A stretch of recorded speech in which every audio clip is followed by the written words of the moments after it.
आजी आजोबांच्या विशेष भागांमध्ये. तुमच्या बाबतीत पण तसं झालं? आमच्या बाबतीत एक इन्सिडेंट असा झाला. 1968 साली आम्हाला पहिला मुलगा झाला होता. That was a dead born child, steel born child होतं. तेव्हा एक थोडासा हिसका म्हणतात तसा एक मिळाला, setback. That was the only setback in our life. पण त्या सेटबॅक माझ्या एज्युकेशनमुळे आणि हिच्या ग्रॅज्युएशनच्या ह्याच्यामुळे आम्हाला फार फायदा झाला. कारण मी तिला सांगितलं माझी परीक्षा आहे, तू हे गोष्ट घेऊन जर रडत बसशील तर त्याचा परिणाम माझ्या अभ्यासावर होईल. तर तू जर ह्याच्यातून सावरलीस तर मी तुझ्यासाठी ग्रॅज्युएशन घेईन. हा दम दिल्यानंतर परत वातावरण मूळ पदावर आलं आणि शी वॉज ऑल राईट. 51 वर्षाच्या सुखी संसाराचं श्रेय द्यायचं झालं तर तुम्ही कोणाला द्याल? मी 90% तिला देईन. बरं, आत्ता या ठिकाणी मी काही प्रश्न विचारणार, त्या प्रश्नांची उत्तरं लिहायची आणि ती उत्तरं जर तंतोतंत जुळली तर बक्षीस मिळणार. लग्नानंतर बघितलेला पहिला चित्रपट, त्याचं नाव लिहा.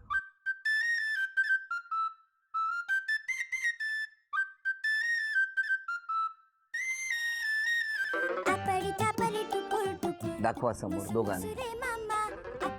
सावन भादो. खात्रीने सांगू तुम्हाला, काल प्रॅक्टिस केली होती. काल काय, आम्ही बरेच दिवस करतोय याची. होम मिनिस्टरच्या या 12.5 वर्षाच्या प्रवासामध्ये वेगवेगळ्या टप्प्यावर आपण जर बघितलं, अनुभवलं, तर प्रत्येक संकल्पनेचं एक पर्व असतं. आजी आजोबांचं हे पर्व सुरू झालं खरं तर 1 महिनाभरासाठी होतं. ते 2 महिने कधी होऊन गेले कळलंच नाही.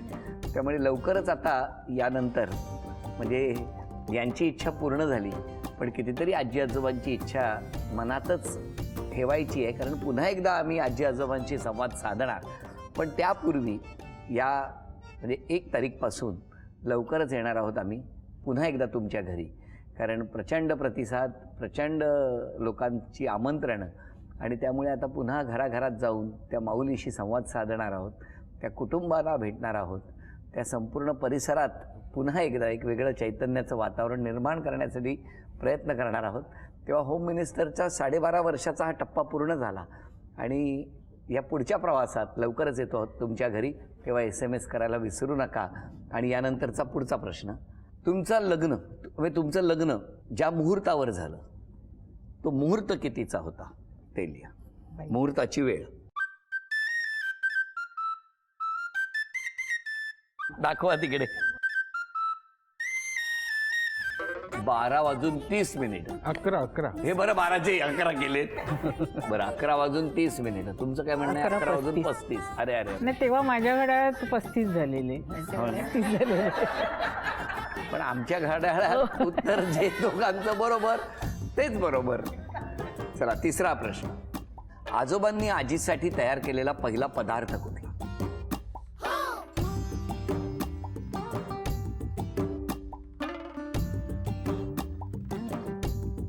दाखवा आजोबा, समोर दाखवा. चहा.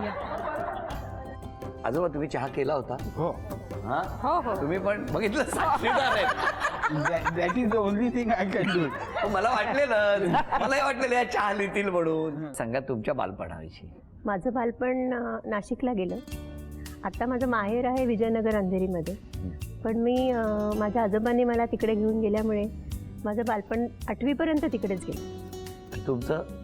सगळं मुंबईमध्येच. मुंबईत कुठे? मुंबईमध्ये माटुंग्याला, रुपारेल कॉलेजच्या जवळ. तुमची शाळा? शाळा होती दादर विद्या मंदिर. तुमची शाळा? माझे नाशिकला शारदा मंदिर आणि इकडे उत्कर्ष मंदिर. 2 वर्ष मी इकडे होते मुंबईमध्ये. मालाडची जी उत्कर्ष मंदिर शाळा आहे.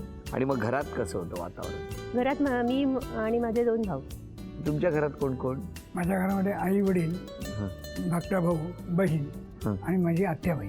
पण बालपण कसं गेला? आई बाबा काय करायचे? 3 दुकानं होती मुंबईमध्ये, पण त्यामध्ये हेवी लॉसेस झाले.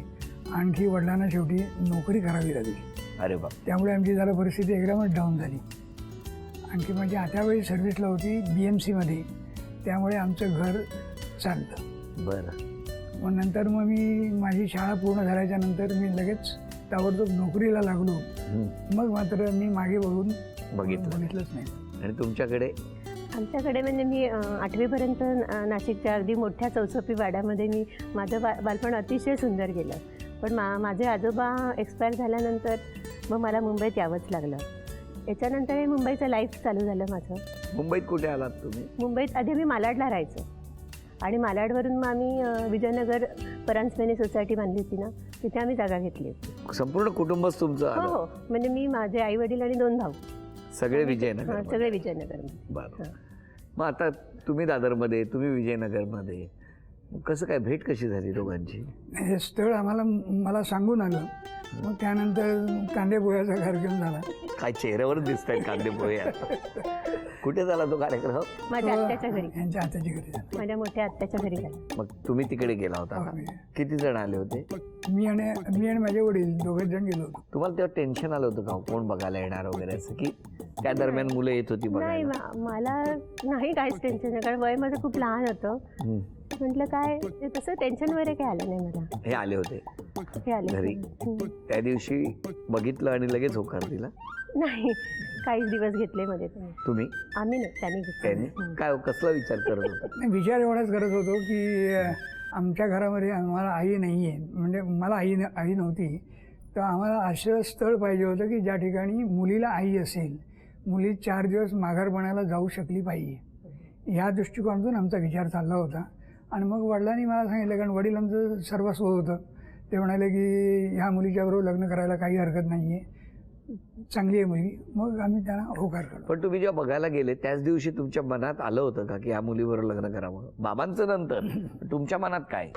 नाही, मी ही बघितली, ही मला वाटतं पहिलीच मुलगी मी बघितली होती. मग आता वाटतं का अजून नाही बघायला नाही, पाहिजे? अजिबात वाटत नाही. मग मी पहिलं जे सांगितलं तेच माझं योग्य आहे, हो, असं माझं प्रामाणिक मत आहे. पण ज्या दिवशी तुम्ही बघितलं त्यांना त्याच दिवशी तुमच्या नाही, मनात पण त्या दिवशी माझ्या मनामध्ये तर तसा काहीच विचार आला नाही. आला नाही. फक्त एक मुलगी बघितली आणि मी आणि माझे वडील घरी आलो. घरी आल्याच्या नंतर मग माझी आत्या, मी, वडील आम्ही चर्चा केली जरा. आणि ह्या चर्चेमधून असं निष्पन्न झालं की ह्या मुलीच्याकडे आपण होकार द्यायला हरकत नाही. पण तुम्हाला काय अंदाज आला होता? नाही, अंदाज आला तर म्हणजे हे अजूनही चांगले दिसतात, पण त्यावेळेला खूपच छान दिसायचे.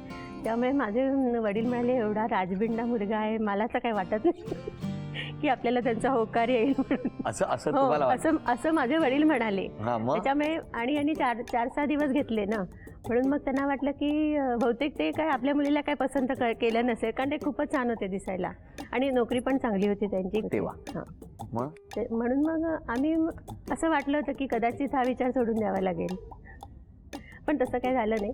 त्यांनी होकार कळवला. पण होकार कळवल्यानंतर लग्न कधी झालं?